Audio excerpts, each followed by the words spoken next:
And a bit odd how some, I would say people treat me because they don't know where to put me, they don't know where to place me, and often or not I would have found it distastefully invigorating. But now I'm like, yeah, we're here, deal with it. Like, I saw one old man looking at me and just nodding his head like, what the fuck are you doing, crazy man? But I'm like, living life as truthfully as one absolutely can. For there's a whole universe unexplored. And since I've been here, I might as well add that I have felt no immediate threat nor immediate danger. I've left all my stuff, the way it was supposed to be, and no one really touched it. They are curious. They are wondering, like, okay, what am I doing here? What is my purpose here? My purpose is to live, and by man, I'm going to live. So there's a lot of ideas, a lot of concepts that have been burling around my brain, just haven't felt the need or the want to conceptualize it or put it into motion until now, of course. So first things first, you gotta shave this here beard, brush your teeth, and of course then we make our way forward to whatever this forward, game might be. Because I somehow have come to a conclusion that I used to know all, now I know nothing, and I'm glad I absolutely can let myself be surprised by the greater things in life. Often I feel like a dog, often a cat, often a human, often a god, but there's always a mismatch in between. Now that I've liberated myself from what is known as the spider essence, which you all know later, telling the story of Anansi. You see, Anansi knew all the stories of the past, the present, and the future. He knew everything that ever was and everything that was ever going to be and everywhere in between, hence only living from the present moment. That is the way a Buddha would react, having his hand in everything, but never grasping onto one singular particular thing. Because the stories would recognize that they all have a need and hearsay to play out in a specific direction only the way they would want to. So one can hardly describe the story of spirituality as one that is without knowing and beginning of the dark. Because every story, before there was the great light, there was the great darkness. And people forget that if you truly want to embrace heaven's light, one must first be able to encompass the dark. But what have I found in my spiritual journey thus far is that every place has a sort of spiritual essence and connection to your past life. Now, there we get into a tricky situation, because what is past life really? The past life is the life you lived before. But how would you know the life you lived before if you had just come into existence today? How would you have known? Well, the question, the answer, and the exact same problem with many cases always happens to be time. You see, you never know how much time you have, only that the time has been noteworthy to a particular type of journey. Now, what journey would that be? Would it be a spiritual one? Would it be the time-consuming one? Or would it be the one that society has given to you? Well, that in every which your notion must firstly be implied to by each own's answer. One thing that is for certain, though, that you would not go on a spiritual journey unless there was something missing. Something that is missing from the equation to utter and complete completion. And even once you've completed the set of completion, you always are set back in motion by the time that things would never be completed. As I've stated in another video yesterday, is that we're all pretty much chasing ghosts, and we're always trying to find missing pieces of ourselves. Now, everyone goes on a journey, everyone goes through this life looking for the one thing that they're missing. Some people think it's money, some people think it's love, some people think it's an entirely different concept of the one that we're talking about here today. But one thing that is for definitely certain, as you can see here above, life is a party. And life is a party that must definitely be lived.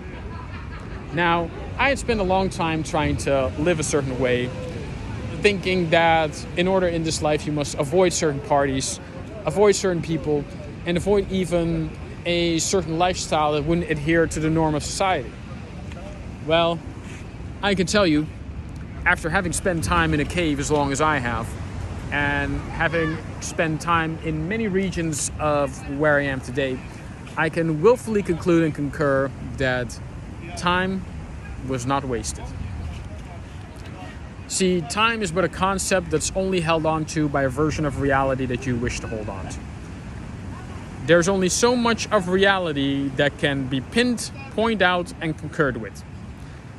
Now, that's not to say that we shouldn't conform to certain parts of reality in order to keep the cohesive balance of not only yourself, the people among you, and the universe in check.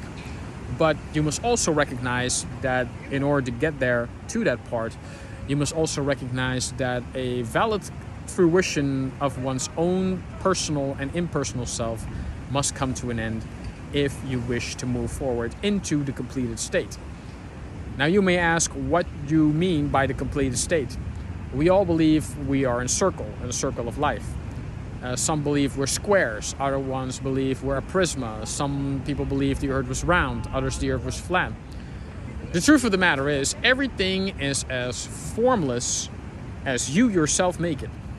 Now, I can give you, for example, many different meanings of what it means to be completely formless, completely shape yourself into one and an encompassed state. But one thing you will never get rid of is you can never grab the sky with your own hand.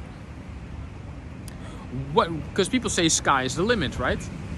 Well, really, the sky has no limit, and really only you have the particular limitations set upon you by your boundaries, upon your cultural, religious, and may I even say socioeconomic background of your upbringing. See,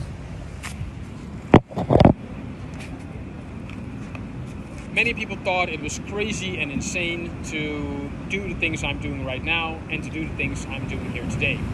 But, as thou see here, the wind concurs, and so do the waves. Now, follow me here for a second. If you were looking at a wave the way you would do now, what would you see? You would see pretty much tectonic energy doing its thing. Now, what do I mean by that? It's the very splashing of the wave that creates a type of energy that would be easily described as brute force. Now, am I here saying trying to invent the wheel or reinvent the wheel? Absolutely not. What I am saying is that between the moment of the water flowing and the wave splashing the rock side, what has more power? The rock or the wave? Well, again, the problem and the solution is time. Because don't they always say time will tell? Time will tell because really the only clock you're really on is your own. People believe that you're on a 9-to-5 basis. People believe that you're on a scale from having to achieve something between a certain amount of time and absolutely not achieving anything at all within the time you have. Well, if you truly are the master of your craft and you truly want to master a certain craft, then you would know that time was well spent. And no time is wasted. Unless you, as again the Hindus say, believe. At the behest of your own belief, you can waste and not waste as much time as you possibly can and would. Now, looking at all this wavery and tectonic energy, waking up across all of our skies, all of our spirits, and dare I say, all, if not most of our lives, we would see that, well, looking at number 2, numerology must be a sign. But there is a wave of tectonic energy that is coming around that is being completely wasted. The technology that has been invented before is called the wave energy protocol.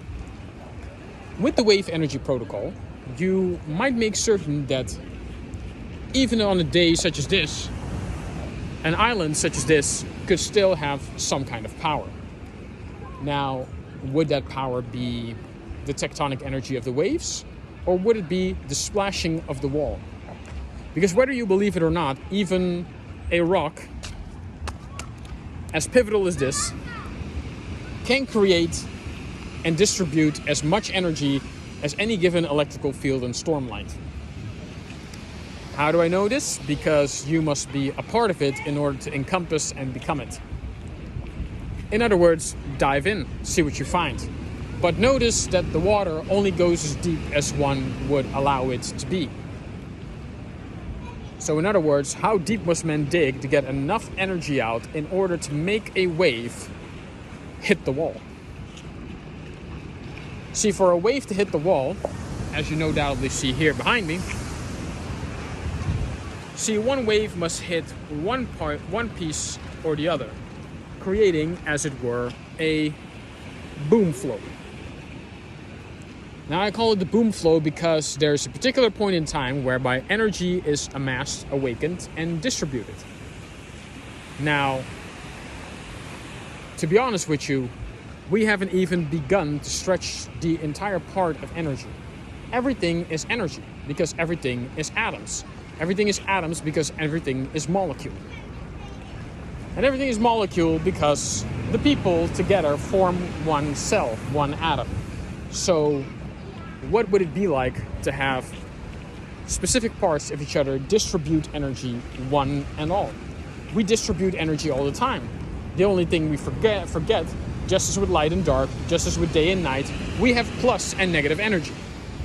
So if we have this plus and negative energy to one compound or one stream of life, as you would say, how would we all connect the four parts to the one?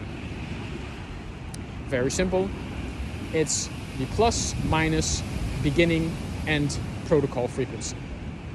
So that would mean, what can one splash of a wave create enough energy to last the city a lifetime? Or 30 seconds. See, this is what Stan Lee forgot to mention when he created the particle for Tony Stark's Iron Man suit. Is that you create enough tectonic energy in a boom flow simulation whereby you can generate pretty much anything up to 5 hours or 500,000 hours of electricity, depending on which way you go. But the tectonic energy flow really constipulates that in order to get that energy going, you have to have a couple of more splashes. So to have a couple of more splashes, you need a couple of more waves. But how dig you deep in the plus-minus energy frequency in order to get that happen? Well, very simple. Dig deep and you shall find the pearl. So that will definitely be a part in the upcoming future that we will definitely have to take note that every single part of it, every single part of the equation tends to creating energy by waves and splashes. That alone could generate enough energy, but we also have solar energy to contend with. With solar energy, pretty much works for a place like this because there's sun here 24/7. Everything is aligned perfectly with the energy distribution as it is right now. This will mean creating free electricity and limiting the costs of what it means to generate fossil fuel-based electricity. Now, you can do that, but of course, politics will not allow that to happen.